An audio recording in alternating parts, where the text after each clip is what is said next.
Friends नमस्कार। आज हम देखने जा रहे हैं सेमी ऑटोमेटिक वॉशिंग मशीन का वायरिंग डायग्राम कैसा होता है और काम कैसा करता है वॉशिंग मशीन हम देखेंगे। तो चलो हम पहले डायग्राम से देखेंगे, डायग्राम में कई किस वायर कहाँ पे जाता है ये देखेंगे। तो आओ फ्रेंड्स मैं आपको दिखाऊंगा।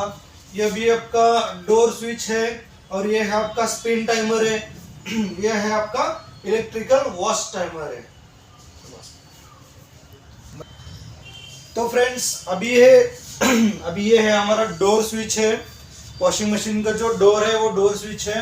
और ये है आपका स्पिन टाइमर है, ये है आपका इलेक्ट्रिकल वॉश टाइमर है, ये है आपका बजर है। और उसमें आता है एक स्पिन मोटर आता है और एक आता है आपका कैपेसिटर आता है, एक आता है वॉश मोटर। और इसमें भी 3 टर्मिनल्स होते हैं। तो इसमें एक आता है कॉमन आता है और एक आता है इसमें स्टार्टिंग वाइंडिंग आता है, एक आता है रनिंग वाइंडिंग आता है। तो इसमें फ्रेंड्स वॉश मोटर में भी सेम चीज होता है। इसमें आता है वॉश कॉमन आता है, स्टार्टिंग आता है और रनिंग आता है। तो यहाँ पे सेमी ऑटोमेटिक वॉशिंग मशीन में 2 मोटर्स होते हैं अलग अलग। जो वॉश करने का एक मोटर अलग होता है, स्पिन करने का मोटर एक अलग होता है। तो चलो हमने अब अभी वॉशिंग मशीन का वायरिंग डायग्राम देखेंगे। पहला देखेंगे हम स्पिन मोटर का। स्पिन मोटर का वायरिंग डायग्राम कैसा होता है, 2 तरीके का होता है। तो आप आसानी से यही तरीका, दूसरा तरीका आपको मिलेगा तो उसमें भी यही अपनाए तो भी चल जाता है। तो फ्रेंड्स चलो हम अभी जा रहे स्टार्ट करने। तो हमारा जो बोर्ड में इससे लाइन आता है तो 235 वोल्ट जो आता है 230 वोल्ट वो यहाँ पे सॉकेट पे होता है। सॉकेट से जो वायर आता है वॉशिंग मशीन के अंदर वहां तक आपका 230 वोल्टेज आना चाहिए। तो फ्रेंड्स ये है आपका फेज लाइन वायर आपका जाएगा डायरेक्ट आपका डोर स्विच को जाएगा। कहां पे जाएगा? डोर स्विच को जाएगा। डोर स्विच के बाद क्या आता है? डोर स्विच के बाद स्पिन टाइमर आता है। तो इसके बाद स्पिन टाइमर को जाएगा। स्पिन टाइमर यानी वो कुछ अलग ऐसा कोई नहीं है, एक स्विच है, उसका टाइमिंग 7 मिनट का स्विच है। जैसे कि आप ऑन करते हो तो 7 मिनट के अंदर ऑटोमेटिकली वो क्लोज हो जाता है। तो उसको स्पिन टाइमर ऐसा बोल सकते हैं। ये मैकेनिकल टाइमर होता है, इलेक्ट्रिकल का नहीं है। इसके अंदर सिर्फ ये 2 टर्मिनल्स होते हैं। तो इसके अंदर यहाँ पे आपने इसको टर्मिनल को शॉर्ट किया तो ये 7 मिनट का टाइमिंग होता है। 7 मिनट के अंदर ये ऑटोमेटिक आके क्लोज हो जाता है। तब तक आपका जो लाइन वायर है यहाँ से रिलीज हो जाता है। तो फ्रेंड्स मोटर चलाने के लिए 2 लाइन का जरूरी होता है, फेज न्यूट्रल कंपलसरी जरूरी होता है। तो हमारा पहला आएगा फेज आएगा, जो कहाँ पे आएगा आपका रनिंग वाइंडिंग में आके तार कंटिन्यू होगा। तो दूसरा जो है एक वायर आ जाएगा आपका कैपेसिटर से, उसको लगाएगा कैपेसिटर। ये आने वाला मैं सिंबल निकालता हूं मैं। तो ये इस तरीके से डोर स्विच में आ गया। डोर स्विच आपका क्लोज है। डोर स्विच आपका क्लोज है। डोर स्विच क्लोज होने के बाद आपका स्पिन टाइमर में आ गया। स्पिन टाइमर आपने रोटेट कर दिया तो वहां से लाइन आके कैपेसिटर थ्रू आपका मोटर के अंदर इन हो गया। तो दूसरा जो वायर है उसको चलाने के लिए न्यूट्रल का जरूरी होता है। तो न्यूट्रल आप डायरेक्ट यहां से भी दे सकते हो, यहां से डायरेक्ट आप कॉमन को जोड़ सकते हो। ये हो गया आपका विद्युत मंडल पूरा। तो फ्रेंड्स विद्युत मंडल पूरा होने में आपका मोटर नहीं चलेगा क्योंकि वो AC वोल्ट पे चलने वाला है 230 पे। जहाँ पे 440 वोल्ट पे चलता है तो उसको कैपेसिटर का जरूरत नहीं होता है। तो यहाँ पे ऐसा AC वोल्टेज पर चलने वाला मोटर है, इसके लिए इसको कैपेसिटर का जरूरत होता है।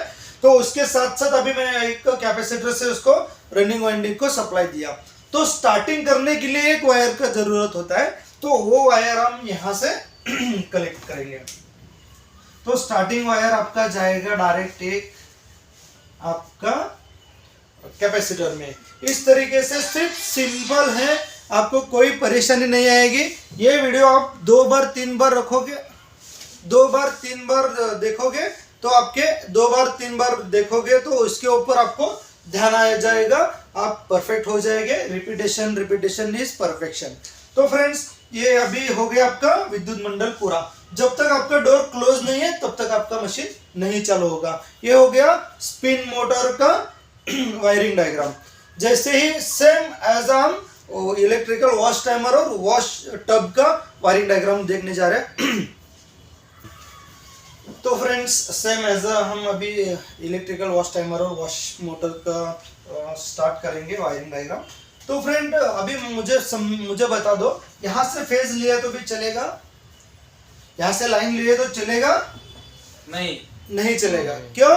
क्योंकि इसका अलग डिपार्टमेंट है, इसका डिपार्टमेंट अलग है, तो अलग अलग होता है। इसलिए हमको क्या करना पड़ेगा, लाइन को वायर जहां पे आपका इन हो गया पावर कॉर्ड वहीं से आपको लेना बहुत जरूरी होता है। तो यहाँ से मैंने इसको वायर को आपका इलेक्ट्रिकल वॉश टाइमर को दे दिया। तो फ्रेंड्स ये है इलेक्ट्रिकल वॉश टाइमर, ये कि मैकेनिकल टाइमर नहीं है, ये इलेक्ट्रिकल वॉश टाइमर है। तो इलेक्ट्रिकल वॉश टाइमर चलने के लिए उसको लाइन और न्यूट्रल का दोनों का जरूरी होता है, तो हम उसको न्यूट्रल भी दे देंगे। तो यहां से हम न्यूट्रल भी इसको दे दिया। हाँ, क्यों दे दिया? क्योंकि इसके अंदर एक छोटा सा मोटर बनाया रहता है, वो मोटर चलाने के लिए उसको फेज को रिलीज करने के लिए फेज और न्यूट्रल का जरूरत होता है। तो फ्रेंड्स न्यूट्रल यहाँ से भी आप मोटर को ले सकते हो, नहीं तो यहाँ से भी मोटर को न्यूट्रल ले सकते हो मोटर चलाने के लिए। तो फ्रेंड्स अभी ये इलेक्ट्रिकल वॉश टाइमर में वायर्स होते हैं, कितने भी रहने दो, 4 रहने दो, 5 रहने दो, 6 रहने दो, 8 रहने दो, तो उसका काम क्या है मैं सिंपल सा तरीका बता देता हूँ। तो वो सिंपल फंडा आपने ध्यान में रखा तो कितने भी वायर्स आने तो आपको परेशान नहीं आएगा। हाँ, तो फ्रेंड्स ये हो गया 2 वायर, फेज न्यूट्रल हो गया। तो इसी के थ्रू 2 वायर्स निकलते हैं आपको बजर के लिए। कहाँ पे निकलता है? बजर के लिए। बजर के लिए 2 वायर्स निकलते हैं। तो ये वायर तो आपको वहीं पे पास में देखेंगे, छोटे से वायर रहेंगे, 2 वायर, कलर कोड कोई भी रहने दो, उसको पहचानने में आपको आसान जाएगा। तो फ्रेंड्स अभी ये इलेक्ट्रिकल वॉश टाइमर आपका चालू हो गया। चालू होने के बाद आपका मोटर यहाँ अलग है, यहाँ अलग है। क्यों अलग है? क्योंकि ये दोनों साइड सेम ताकत से घूमने वाला है। वॉश दोनों साइड सेम ताकत से घूमता है, तो क्लॉकवाइज एंटी क्लॉकवाइज घूमने वाला है, इसलिए यहाँ से वायर कितना रिलीज होता है? तो 2 वायर, 2 फेज रिलीज होते हैं, 2 फेज रिलीज होते हैं। एक स्टार्टिंग को मिल जाता है और एक रनिंग को मिल जाता है। ये स्टार्टिंग और रनिंग को 2 फेज मिल जाता है। तो यहाँ पे 5 MFD जो है वो स्पिन के लिए यूज किया है, 10 MFD जो है वो आपका इलेक्ट्रिकल वॉश मोटर के लिए यूज किया है। तो हम यहाँ से एक आपका स्टार्टिंग को देंगे, एक आपका रनिंग को देंगे। ये हो गया कैपेसिटर। 2 टाइमर से आने वाले फेज रिलीज हुए, वही 2 कैपेसिटर के थ्रू मोटर को गया। तो यहाँ पे क्या होता है, दोनों साइड घूमने वाला मशीन है। तो इसको न्यूट्रल का जरूरत होता है। न्यूट्रल आप टाइमर से भी दे सकते हो, अदरवाइज आप यहाँ से भी न्यूट्रल को कंटिन्यूटी कर सकते हो। तो इस तरीके से ये आपका electrical semi automatic washing machine का वायरिंग डायग्राम हो गया। इसके अंदर और भी 2 वायर्स रिलीज होंगे तो भी कोई दिक्कत नहीं है।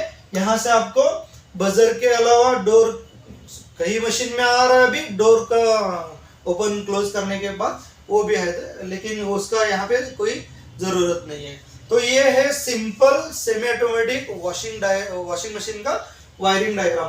तो फ्रेंड्स यहाँ पे आपको पता चला इलेक्ट्रिकल वॉश टाइमर जो होता है वो कितने भी वायर्स का होने दो, आपको पता लगाने के लिए 230 जहां पे देने वाले वहां पे छोटा सा ओम्स आएगा, तो पता चलेगा कि वहां पे आपको सप्लाई देना है।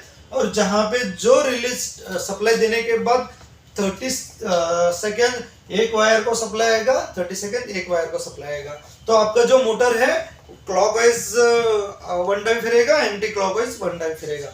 ये है आपका इलेक्ट्रिकल वॉश वायरिंग डायग्राम।